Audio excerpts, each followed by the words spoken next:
Amis, bonjour. Cette semaine, Parashat Shemot, on débute un nouveau livre. Parashat cette semaine nous parle à nouveau de la mort de Yosef. Mot Yosef, Vechol Echa, Vechol Adorahu. Yosef mourut et tous ses frères et toute cette génération-là. Et puis la Torah nous racontait le début de l'esclavage, de l'asservissement. Comment nos ancêtres sont-ils devenus des esclaves en Égypte? Le Or HaChaim HaKadosh pose la question suivante. Comment se fait-il que la Torah, dans la paracha de cette semaine, nous relate de nouveau la mort de Yosef Hatzadik, alors qu'elle a terminé le livre de Bereshit en nous disant que Yosef est donc décédé à l'âge de 110 ans. Et voilà que la paracha de Shemot, on débute, et on nous parle encore de la mort de Yosef, et de tous ses frères, et de toute cette génération. Le Rachaim HaKadosh demande donc, pourquoi nous parle-t-on de nouveau de la mort de Yosef, alors qu'on nous a déjà parlé? Pourquoi ne pas avoir dit, voici que toute la génération est décédée, puis une nouvelle génération s'est levée, et c'est cette génération qui a été rendue esclave, qui a été asservie. Pourquoi nous parle-t-on de nouveau de Yosef? Le Rachaim HaKadosh dit la chose suivante. En réalité, il y avait toute une psychologie derrière ça. Tant que les enfants d'Israël savaient que Yosef était là, ils se sentaient protégés. Ils se sentaient valorisés. Pourquoi?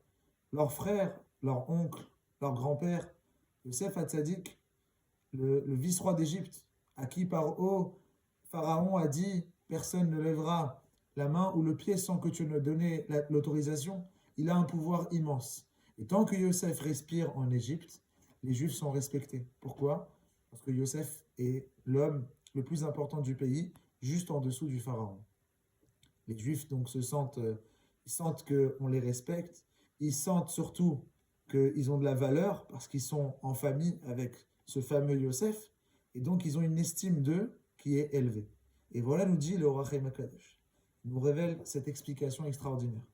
Et il nous dit, mais au moment où Yosef décède, au moment où Yosef quitte ce monde, l'estime des bénis Israël descend. Ils se sentent plus autant importants qu'avant. Pourquoi? Parce qu'ils sont plus rattachés à cet homme extraordinaire qui est Yosef. Maintenant, c'est une nouvelle génération. Il n'y a plus d'hommes comme lui et le moral baisse. Et la confiance en soi baisse. L'estime de soi baisse. Dit le Rachaim HaKadosh, c'est la raison, c'est la chose, c'est le point qui a fait en sorte qu'ils ont été rendus esclaves par les Égyptiens. Comme nous dit la Torah, au Pasuk Yudbet, verset 12, Vayakutsu mipene bene Israël. Ils ont été écœurés à cause des enfants d'Israël. Les Égyptiens ont été écœurés des enfants d'Israël. Et c'est ça qui a fait en sorte qu'ils les ont rendus esclaves. Qu'est-ce que ça veut dire? En réalité, du fait que les béné Israël se sentaient moins importants, se dépréciaient, se dévalorisaient, ne reconnaissaient plus l'importance qu'ils avaient, ils ont pu se faire écraser par les Égyptiens. Et voilà une grande leçon que nous délivre le Rachaim HaKadosh. Quand quelqu'un il ne se sent pas important, quand quelqu'un il n'a pas confiance en lui, quand quelqu'un il perd de son estime, c'est là où on peut la servir, c'est là où on peut le maîtriser, c'est là où on peut faire ce qu'on veut de lui. Parce que lui-même il est brisé à l'intérieur de lui, au point qu'il sent qu'il n'a aucune importance, et on peut faire ce qu'on veut avec lui. Et là, nos Chachamim nous mettent en garde. Attention, la Torah nous prévient d'emblée dans ce livre de Shemot qui va parler pendant quelques parachiotes de l'esclavage pour éviter d'être un esclave. Que l'on soit l'esclave de quelqu'un ou que l'on soit esclave de soi-même. On se laisse mener par le penchant au mal, par notre Yetzer Hara. Il faut éviter absolument de se dévaloriser, de se déprécier, de se rabaisser, de nous descendre, d'avoir des propos qui soient négatifs à propos de nous. Quand la Mishnah nous dit dans les Pirkei Avot, il faut juger tout homme favorablement, Rabbi Nachman de Breslev nous apprend, dans tout homme, il y a aussi toi. Toi aussi, tu dois savoir te juger favorablement. Les erreurs, elles existent, les mauvais choix, on en a tous fait, mais il faut savoir aussi se juger favorablement. Pas nous rabaisser et pas nous dévaloriser. Parce que c'est là où on ouvre la porte à ceux qui voudraient nous rendre esclaves, et c'est là où on ouvre la porte au Yetzer Hara, au penchant au mal, et on le laisse se servir de nous pour faire des choses qui soient mauvaises. Et quand quelqu'un il a l'estime de lui-même, il évite de faire des fautes, parce qu'il sait combien il est important. Et puisqu'on parlait de Yosef Hatzadik, tout le monde connaît cette fameuse épreuve, la femme de Potiphar, la femme de son maître qui veut absolument avoir une relation avec lui. Elle va tenter par tous les moyens d'approcher Yosef. Et puis au moment où elle lui propose cette faute, Yosef Hatzadik dit, mais est-ce que je vais fauter vis-à-vis d'Hachem? Est-ce que moi je peux fauter devant Kadosh Baruch Hu? Je ne peux pas fauter devant Dieu. Je suis quelqu'un d'important. Je ne descends pas de n'importe qui.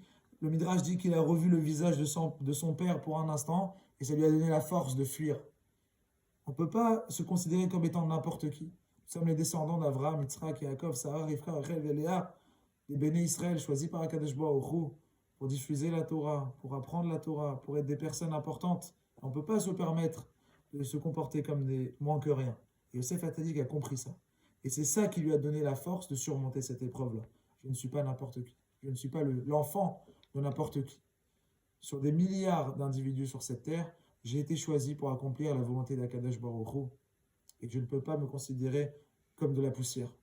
Cette pensée-là, elle a sauvé Yosef. Cette pensée-là n'a pas continué dans la génération. Et voilà pourquoi les Égyptiens ont senti qu'il y avait une faille, il y avait une fissure. On peut profiter de cette fissure pour écraser les Béné Israël.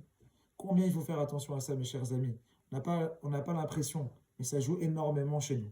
Moshe Rabbeinu, dans la fin de la paracha, Hachem va lui demander d'aller sauver les Béné Israël. Et il va lui aussi avoir un manque de confiance. Hachem, pourquoi tu m'envoies? Qui je suis, moi, un simple berger, pour aller sauver les enfants d'Israël? Et Hachem ne va pas lui répondre par des compliments. Il lui dira à Moshe, je suis Hachem. Si tu n'as pas confiance en toi, ça veut dire que tu n'as pas confiance en moi. Et ensemble, on peut réussir à tout faire. Si je t'ai choisi, c'est que tu es capable. Mais tant que tu ne te sentiras pas capable, tant que tu ne te sentiras pas important, tu ne pourras pas exercer la mission.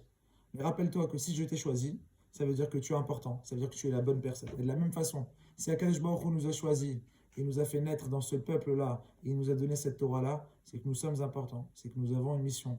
Nous ne l'oublions jamais pour pouvoir mener à bien l'objectif de notre vie et toujours réussir. Shabbat Shalom, Umevorach.